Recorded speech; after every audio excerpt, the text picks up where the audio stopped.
नमस्कार दोस्तों। तो एक बार फिर से स्वागत है आप सभी का हमारे यूट्यूब चैनल आई सीरीज में। तो मैं आज आप सभी के लिए लेकर आया हूँ जीके के टॉप 15 क्वेश्चन जो कि ऑल एग्जाम में बार बार पूछे जाते हैं। तो चलिए इसी के साथ हम आज का पहला क्वेश्चन स्टार्ट करते हैं। पहला क्वेश्चन हमारा ये है कि ज्ञानपीठ पुरस्कार किस क्षेत्र वालों को दिया जाता है। आपके ऑप्शन है साहित्य, दूसरा नृत्य, तीसरा संगीत, चौथा विज्ञान। फटाफट इसका आंसर कीजिए। जी हाँ दोस्तों, इसका राइट आंसर जाता है ऑप्शन ए के साथ। जो ज्ञानपीठ पुरस्कार है जो साहित्य वालों को दिया जाता है, ठीक है। तो इसका राइट आंसर क्या है, साहित्य। चलिए इसी के साथ हम अपने अगले क्वेश्चन के पास आगे बढ़ते हैं। तो हमारा दूसरा क्वेश्चन ये है कि अर्जुन पुरस्कार किससे संबंधित है। अर्जुन पुरस्कार किससे संबंधित है। पहला ऑप्शन ये है खेलकूद, दूसरा कृषि, तीसरा संगीत, चौथा साहित्य। फटाफट इसका आंसर कीजिए। देखता हूँ कौन भाई बहन इसका जो है राइट आंसर देता है। जी हाँ दोस्तों, इसका राइट आंसर जो है ऑप्शन ए के साथ जाता है। ये जो अर्जुन पुरस्कार है वो खेल कूद से संबंधित है, ठीक है। तो इसी के साथ हम अपने अगले क्वेश्चन के पास आगे बढ़ते हैं। तो चलिए हमारा अगला क्वेश्चन ये है किस क्षेत्र में असाधारण योगदान के लिए शांति स्वरूप भटनागर पुरस्कार दिया जाता है। मतलब भटनागर पुरस्कार जो है किस क्षेत्र में दिया जाता है। आपके ऑप्शन ये है विज्ञान, दूसरा कला, तीसरा नृत्य और चौथा जो है इनमें से कोई नहीं। तो इसका राइट आंसर जाता है, मुझे लगता है आप सभी को इसका आंसर पता होगा, तो फिर भी मैं बता देता हूँ। मैं जानता हूँ आप सब बहुत तेज़ हैं। इसका राइट आंसर जाता है ऑप्शन ए के साथ। विज्ञान जो है भटनागर पुरस्कार जो है विज्ञान क्षेत्र वालों को दिया जाता है, ठीक है। तो चलिए इसी के साथ हम अपने अगले क्वेश्चन के पास आगे बढ़ते हैं। तो हमारा अगला क्वेश्चन ये है, चौथा क्वेश्चन, ग्रैमी पुरस्कार किस क्षेत्र में दिया जाता है। ठीक, ग्रैमी पुरस्कार किस क्षेत्र में दिया जाता है। आपके ऑप्शन है संगीत, दूसरा विज्ञान, तीसरा पहला और दूसरा दोनों, चौथा इनमें से कोई नहीं। तो फटाफट इसका आंसर कीजिए। जी हाँ दोस्तों, तो इसका राइट आंसर जाता है ऑप्शन ए के साथ। जो ग्रैमी पुरस्कार है वो जो संगीत संबंधी है, मतलब संगीत क्षेत्र में दिया जाता है ग्रैमी पुरस्कार। तो इसी के साथ हम अगले क्वेश्चन के पास आगे बढ़ते हैं। तो हमारा अगला क्वेश्चन ये है कि नॉर्मन बोरलॉग पुरस्कार किस क्षेत्र में दिया जाता है। जी हाँ दोस्तों, नॉर्मन बोरलॉग पुरस्कार किस क्षेत्र में दिया जाता है। पहला कला, दूसरा कृषि, तीसरा विज्ञान, चौथा जो है ये सभी। नॉर्मन बोरलॉग पुरस्कार जो है हमारा वो कृषि क्षेत्र में दिया जाता है। किस में दिया जाता है, कृषि क्षेत्र में दिया जाता है। इसको नोट आउट कर लें, ये वेरी मोस्ट इंपॉर्टेंट क्वेश्चन है। ये 2020 SCGD में पूछा गया था, ठीक है। तो इसी के साथ हम अगले क्वेश्चन के पास चलते हैं। हमारा अगला क्वेश्चन ये है कि राष्ट्रीय एकता पर बनी सर्वोच्चतम फीचर फिल्म को किस पुरस्कार से सम्मानित किया गया है। मतलब इसका कहने का अर्थ ये है कि जो है कोई फिल्म होती है वो हिट चली जाती है। आप लोग जानता हूँ बहुत फिल्म देखें, कोई फिल्म हिट चली जाती है तो उसको कौन सा पुरस्कार दिया जाता है। ठीक, फिल्म फीचर वालों को कौन सा पुरस्कार दिया जाता है। आपके ऑप्शन है नोबेल पुरस्कार, दूसरा भारत रत्न पुरस्कार, तीसरा नरगिस दत्त पुरस्कार, अर्जुन पुरस्कार। इसका राइट आंसर जाता है ऑप्शन 3 के साथ। फीचर फिल्म जो है नरगिस दत्त पुरस्कार दिया जाता है, ठीक है। नरगिस दत्त पुरस्कार दिया जाता है फिल्म फीचर वालों को, ठीक है। इसी के साथ हम अगले क्वेश्चन के पास आगे बढ़ते हैं। हमारा अगला क्वेश्चन ये है, रायमन मैग्सेसे पुरस्कार किस देश द्वारा प्रदान किया गया है। आपके ऑप्शन है भारत, दूसरा पाकिस्तान, तीसरा अमेरिका और चौथा जो है फिलीपींस।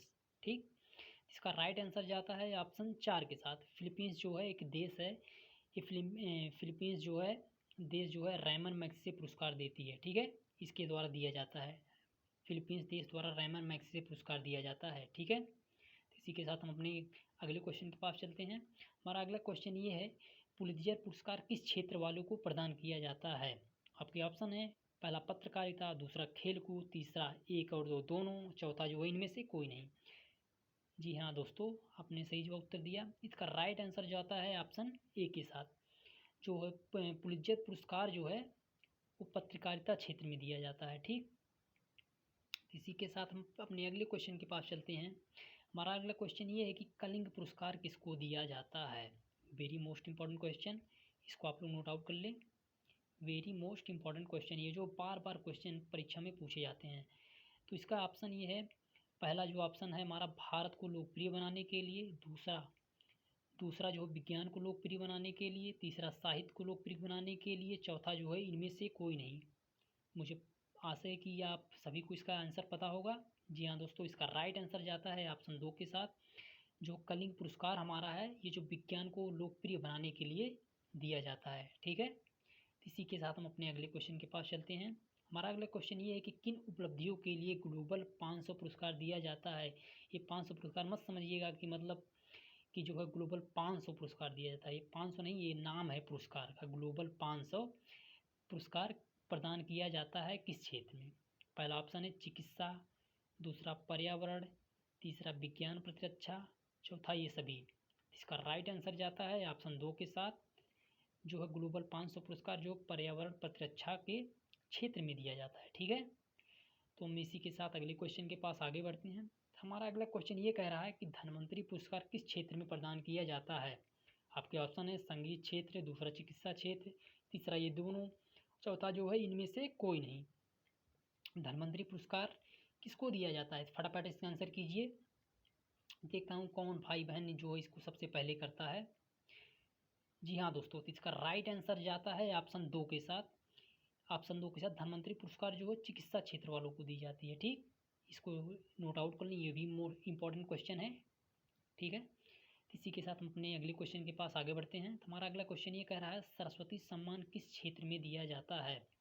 सरस्वती सम्मान किस क्षेत्र में दिया जाता है। आपका ऑप्शन है साहित्य, दूसरा विज्ञान, तीसरा चिकित्सा, चौथा जो है इनमें से कोई नहीं। ठीक है, तो इसका राइट आंसर जाता है हमारा सरस्वती सम्मान किस क्षेत्र वालों को दिया जाता है। तो इसका राइट आंसर ये है ऑप्शन नंबर ए, साहित्य क्षेत्र में जो है सरस्वती सम्मान दिया जाता है। ठीक है, इसी के साथ हम अपने अगले क्वेश्चन के पास चलते हैं। दोस्तों, जो मैं आप सबको ये क्वेश्चन बता रहा हूँ, ये very very most important question है। ये जो परीक्षा में बार बार पूछे जाते हैं, इसको नोट आउट कर लीजिएगा और रिवीजन इतना करिए कि पहले बार में आपका सिलेक्शन हो जाए। ठीक है, तो चलिए हमारा 14वां क्वेश्चन ये कह रहा है ज्ञानपीठ पुरस्कार कब से प्रदान किया जाने लगा। ज्ञानपीठ पुरस्कार कब से प्रदान किया जा रहा है। ऑप्शन है 1948, 1978, 1965 और 1985। तो देखते हैं इसका भाई बहन कौन इसका पहला आंसर करता है। तो चलिए इसका राइट आंसर जाता है ऑप्शन 3 के साथ। ज्ञानपीठ पुरस्कार जो है 1965 से जो आरंभ किया गया। ठीक है, कब से आरंभ किया गया, 1965 से आरंभ किया गया। ठीक है, चलिए इसी के साथ हम अपने अगले क्वेश्चन के पास चलते हैं। हमारा आज का लास्ट क्वेश्चन ये है खेल प्रशिक्षकों के लिए द्रोणाचार्य पुरस्कार किस वर्ष स्थापित किया गया। द्रोणाचार्य पुरस्कार किस वर्ष स्थापित किया। आपके ऑप्शन है 1982, दूसरा 1985, तीसरा 1992, 1942, चौथा जो है 1978। मुझे लगता है इसका जो आंसर सभी को पता होगा, तो कमेंट बॉक्स में इसका जो है आंसर कीजिए। मैं आप सभी लोगों के लिए ये जो है होमवर्क में दे रहा हूँ। इसी के साथ चलिए आज का क्वेश्चन समाप्त होता है। जय हिंद, जय भारत।